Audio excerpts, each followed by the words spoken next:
Don't force them. I mean, really, don't force them. Keep the door open.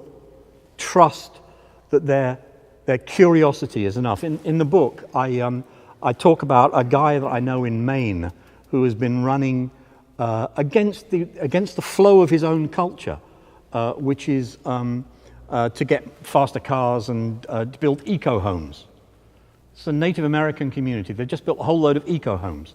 He's in grief because they chopped down all the trees to build the eco-homes. And he is trying to help his youth to reconnect with their ancient traditions and not go down to the local town. I mean, these guys are sniffing lighter fuel. I mean, what the hell's going on there? And these guys are appearing to be totally stoned. They're kind of walking around.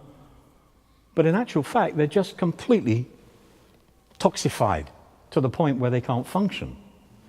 He just sets up and he trusts that they'll come. And they kind of come around, they have a bit of a sniff, you know, what's his ritual lark, you know? What are you doing in that teepee? Huh? Sweat lodge, what's all that about? And then he kind of gets them in, and then the next thing is he gets them to help clean up. And they're kind of a bit curious, and they do a little bit of that. And then they do the fire. And then they do a bit more of this, and then they do a bit more of that. And then they're in the ceremony. I met 3 kids. One guy was completely out of his tree, but just coming in and saying, hi. Another guy was kind of a bit suspicious of me, but wanted to speak to Tomochet, wanted to speak to him.